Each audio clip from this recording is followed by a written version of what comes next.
Hi students, today we start with the revision of next question answers of the sample paper. So we start with the question number 18. Give reasons for the following.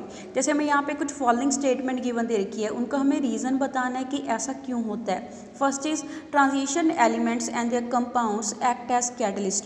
कि जो transition element है जो D block को belong करते हैं and उनके जो compound है वो कैटलिस्ट की तरह बिहेव क्यों करते हैं, इसका हम आंसर कैसे देंगे. कहते हैं जो ट्रांजिशन मेटल्स हैं एंड इनके जो कंपाउंड है वो गुड कैटलिस्ट की तरह इसलिए बिहेव करते हैं बिकॉज उनके अंदर एबिलिटी होती है वो एक से ज़्यादा ऑक्सीडेशन स्टेट को शो कर सकते हैं. मीन्स वो मल्टीपल ऑक्सीडेशन स्टेट को शो करते हैं एंड कम्प्लेक्सेस बनाते हैं. जैसे हमें यहाँ पे एग्जांपल गिवन दे रखी है आयरन, कोबाल्ट, निकल, वेनेडियम, क्रोमियम, वेनेडियम पेंटाऑक्साइड, इनको हम एज अ कैटलिस्ट यूज़ करते हैं. Next is E not value. कहते हैं जो इलेक्ट्रोड पोटेंशियल वैल्यू आती है जब मैग्नीज +2 ऑक्सीडेशन स्टेट से जीरो स्टेट में मूव करता है वो नेगेटिव में आती है, जबकि जब कॉपर +2 से हीरो ऑक्सीडेशन स्टेट में मूव करेगा उस दौरान जो ई नॉट वैल्यू है वो पॉजिटिव आती है. इसका रीज़न क्या है. कहते हैं जो नेगेटिव वैल्यू आ रही है जब मैग्नीज +2 ऑक्सीडेशन स्टेट से जीरो स्टेट में मूव करता है वो किस वजह से आती है. बिकॉज उस दौरान stable half filled D subshell होता है मैग्नीज का. दैट इज मैग्नीज की +2 ऑक्सीडेशन स्टेट के अंदर 3d5 इलेक्ट्रॉनिक कन्फिगरेशन होती है, जिसकी वजह से जब मैग्नीज स्टेबल ऑक्सीडेशन स्टेट से लीस्ट स्टेबल स्टेट में जाएगा उस दौरान जो ई नॉट वैल्यू है वो क्या आएगी, नेगेटिव वैल्यू आएगी. ऑन दी अदर हैंड कहता है जो पॉजिटिव वैल्यू आती है कॉपर के केस में वो किस वजह से आती है. बिकॉज कहता है इसकी हाई आयनेशन इंथैल्पी होती है, इसके आउटरमोस्ट शेल से इलेक्ट्रॉन को रिमूव करने के लिए ज़्यादा एनर्जी लगती है and high enthalpy of atomisation होती है कॉपर के केस में, जिसके कारण कहता है जो हाई एनर्जी है वो चाहिए होती है कॉपर को +2 ऑक्सीडेशन स्टेट में कन्वर्ट करने के लिए. जो कहता है जो हाइड्रेशन इंथैल्पी है जब कॉपर 2 आयंस हाइड्रेट होंगे उस दौरान जो हाइड्रेशन एनर्जी बाहर निकलेगी उसके साथ कहता है जो हाई एनर्जी रिक्वायर्ड थी इलेक्ट्रॉन को रिमूव करने के लिए वो कंपनसेट नहीं होती है, वो बैलेंस नहीं होती है. एज रिजल्ट कहता है कॉपर के केस में क्या होगा वो स्टेबल ऑक्सीडेशन स्टेट में मूव करेगा. That is copper +2 oxidation state में वो स्टेबल नहीं होता बट कॉपर की जीरो ऑक्सीडेशन स्टेट में वो क्या होता है, स्टेबल होता है, जिसके कारण कहता है उसके केस में क्या आएगी, ई नॉट वैल्यू पॉजिटिव में आएगी. Next is actinoids show irregularities in their electronic configuration. के जो एक्टोनॉइड है उनकी इलेक्ट्रॉनिक कन्फिग्रेशन में रेगुलर ट्रेंड फॉलो नहीं होता, उसमें इरेगुलरिटीज होती हैं. उसका रीज़न क्या है. कहता है जो एक्टोनॉइड है उनकी इलेक्ट्रॉनिक कन्फिग्रेशन में इरेगुलरिटी इस वजह से आती है बिकॉज जो 5f 6d and 7s orbital है इनकी एनर्जी ऑलमोस्ट इक्वल होती है. कहते हैं इनकी एनर्जी ऑलमोस्ट इक्वल होने के कारण इसमें इरेगुलरिटीज आती है जब हम फिलिंग करते हैं 5f 6d and 7s orbital के अंदर. कहता है उस दौरान जो इलेक्ट्रॉन है वो इन ऑर्बिटल में से किसी भी ऑर्बिटल में क्या हो सकता है, एंटर हो सकता है. एज रिजल्ट उसमें क्या होंगी, इरेगुलरिटी है वो शो होगी. नेक्स्ट क्वेश्चन आपका पॉलीमर चैप्टर का है, ये कट हो गया है, ये हम नहीं पढ़ेंगे. नेक्स्ट इज अगला क्वेश्चन हम पढ़ेंगे आउट ऑफ. जैसे हमारे पास यहाँ पे गिवन दे रखे हैं टर्शरी अल्काइल हैलाइड, यहाँ पे हमारे पास ब्रोमाइड आयन के साथ गिवन दे रखा है, यहाँ पे हमारे पास आयोडाइड आयन के साथ गिवन दे रखा है. कहता है इन दोनों में से कौन सा ज़्यादा रिएक्टिव होगा toward the SN1 reaction and उसका रीज़न हमें बताना है कि ऐसा क्यों होता है. दैट इज़ कहता है जो आयोडाइड आयन के साथ है टर्शरी अल्काइल जुड़ा हुआ वो क्या होगा, हमारे पास ज़्यादा रिएक्टिव होगा SN1 मैकेनिज्म के अंदर. बिकॉज कहता है it can form stable carbocation. इसके केस में बड़ी आसानी से क्या हो जाएगी, स्टेबल टर्शरी कार्बोकेटाइन की फॉर्मेशन हो जाएगी. बिकॉज जो कार्बन एंड आयोडाइड आयन का बॉन्ड है ये क्या होता है, वीकर बॉन्ड होता है. बिकॉज आयोडीन का साइज क्या है, बहुत ज़्यादा बड़ा साइज है एज कंपेरिजन टू कार्बन के, जिसके कारण ये बॉन्ड क्या हो जाएगा, वीक हो जाएगा. जितना वीक बॉन्ड होगा उतना आसानी से आयोडाइड आयन है वो क्या हो जाएगा, बाहर निकल जाएगा as comparison to carbon and bromine के कंपेरेटिवली. जिसके कारण कहता है हमारे पास जो CH3 होल थ्राइस Ci है दैट इज टर्शरी अल्काइल का आयोडाइड है वो क्या होगा, हमारे पास ज़्यादा रिएक्टिव होगा toward the SN1 reaction. Next is write the product formed when para nitrochlorobenzene is heated with aqueous sodium hydroxide at 443 kelvin followed by acidification. कहता हमें प्रोडक्ट बताना है कि कौन से प्रोडक्ट की फॉर्मेशन होगी जब हम पैरा नाइट्रोक्लोरोबेंजीन को हीट करेंगे एक्वस सोडियम हाइड्रोक्साइड के साथ 443 केल्विन टेम्परेचर के ऊपर एंड उसके बाद उसकी एसिडिफिकेशन कराएंगे.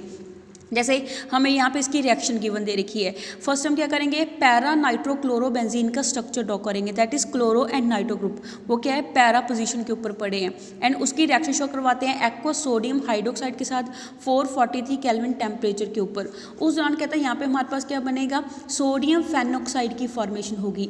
उसके बाद जब हम एसिडिफिकेशन कराएंगे सेकेंड स्टेप के अंदर, ये जो सोडियम आयन है ये क्या होंगे, H पॉजिटिव आयन के साथ रिप्लेस हो जाएंगे एंड प्रोडक्ट क्या मिलेगा, पैरा नाइट्रोफिनोल की फॉर्मेशन होगी।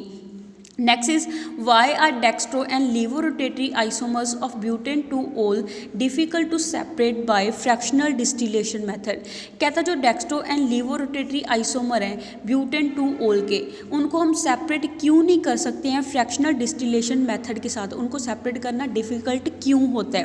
कहता जो डेक्स्ट्रो एंड लीवोरोटेटरी आइसोमर्स हैं ब्यूटेन 2-ol के, ये इनेंशियोमर होते हैं एक दूसरे के एंड इनकी दोनों की क्या होती है, सेम बॉइलिंग पॉइंट की वैल्यू होती है। सेम बॉइलिंग पॉइंट होने के कारण इसको हम फ्रैक्शनल डिस्टिलेशन मेथड के साथ सेपरेट नहीं कर सकते हैं, बिकॉज जो फ्रैक्शनल डिस्टिलेशन मेथड है ये डिफरेंट बॉइलिंग पॉइंट के बेसिस के ऊपर क्या करता है, सेपरेशन करता है। कहता है यहाँ पे दोनों का क्या है, सेम बॉइलिंग पॉइंट है, एज एट इसको हम इस मेथड के साथ सेपरेट नहीं कर सकते हैं। Next is an aromatic compound A on heating with bromine and KOH। कहता हमारे पास एक एरोमेटिक कंपाउंड है ए, उसको जब हम हीट करते हैं ब्रोमीन एंड KOH के साथ, उस दौरान कंपाउंड बी की फॉर्मेशन होती है। उस कंपाउंड बी का हमें मॉलिक्यूलर फार्मूला गिवन दे रखा है, दैट इज C6H7N। कहता है जिसकी जब हम रिएक्शन शो करवाएंगे CHCl3 के साथ एंड अल्कोहलिक KOH के साथ, उस दौरान फाउल स्मेलिंग वाला कंपाउंड बनेगा C, दैट इज गंदी स्मेल वाले कंपाउंड की फॉर्मेशन होती है जिसको उसने C नाम दिया है। Right the structures and IUPAC names of the compound A, B and C। यहाँ पे हमें A, B एंड C का स्ट्रक्चर ड्रॉ करने हैं एंड उनके IUPAC नेम बताने हैं कि ये कौन से कंपाउंड है। फर्स्ट हम क्या करेंगे, कहता जब हम कंडीशन प्रोवाइड करते हैं ब्रोमीन एंड KOH की, यहाँ पे कौन सी रिएक्शन होगी, हॉफमैन ब्रोमोमाइड डिग्रेडेशन रिएक्शन होगी। दैट इज कहता उस दौरान हमारे पास क्या होगा, अमाइन बनेगा, दैट इज बेंजीन के ऊपर क्या जुड़ेगा, NH2 ग्रुप जुड़ जाएगा, एनिलिन की फॉर्मेशन होगी। एंड फर्दर जब हम इसकी रिएक्शन शो करवाएंगे CHCl3 के साथ अल्कोहलिक KOH की प्रेजेंस में, उस दौरान आइसोसाइनाइड की फॉर्मेशन होगी। दैट इज कहता है जो A कंपाउंड है यहाँ पे कौन सा है, बेंजीना अमाइड है, एंड जो B कंपाउंड है वो बेंजीना अमाइन है, एंड C कंपाउंड यहाँ पे कौन सा हो जाएगा, फिनाइल आइसोसाइनाइड होगा। Next is complete the following reaction. हमें यहाँ पे रिएक्शन गिवन दे रखी है, इनको हमने कंप्लीट करना है, दैट इज हमें प्रोडक्ट बताना है कि कौन से प्रोडक्ट की फॉर्मेशन होगी। फर्स्ट इज बेंजीन रिंग के साथ एल्डिहाइड जुड़ा है एंड उसको कंडीशन कौन सी प्रोवाइड करी है, सोडियम साइनाइड एंड HCl की कंडीशन प्रोवाइड करी है। ये बच्चे यहाँ पे कौन सी रिएक्शन होगी, न्यूक्लियोफिलिक एडिशन रिएक्शन होगी। दैट इज यहाँ पे कहता है हमारे पास जो प्रोडक्ट है वो कौन सा बनेगा, साइनोहाइड्रिन बनेगा। दैट इज एल्डिहाइड ग्रुप को हम ओपन अप करके लिख लेंगे C डबल बॉन्ड O। यहाँ पे कहता है जो C डबल बॉन्ड O है यहाँ पे रिएक्शन होगी, एडिशन होगी, न्यूक्लियोफिलिक एडिशन रिएक्शन होगी। दैट इज कहता ये डबल बॉन्ड में से एक बॉन्ड ब्रेक होगा एंड ऑक्सीजन के साथ हाइड्रोजन जुड़ जाएगा एंड जो दूसरा बॉन्ड है ये किसके साथ बनेगा, साइनो ग्रुप के साथ बनेगा। एज अ प्रोडक्ट क्या बनेगा, बेंजल्डेहाइड साइनोहाइड्रिन की फॉर्मेशन होगी। नेक्स्ट इज अगली रिएक्शन हमें गिवन दे रखी है, that is cadmium dialkyl given दे रखा है, उसकी रिएक्शन शो करवाई है असाइल क्लोराइड के साथ। कहते हैं यहाँ पे ये जो रिएक्शन है वो कैसे प्रोसीड करेगी, यहाँ पे बच्चे असाइल क्लोराइड के साथ रिएक्शन शो हो रही है। दैट इज कहते हैं यहाँ पे क्या बनेगा, कीटोन की फॉर्मेशन होगी, ये कीटोन की फॉर्मेशन वाली रिएक्शन है एंड साथ में क्या बनेगा, कैडमियम डाई क्लोराइड की क्या होती है, फॉर्मेशन होती है।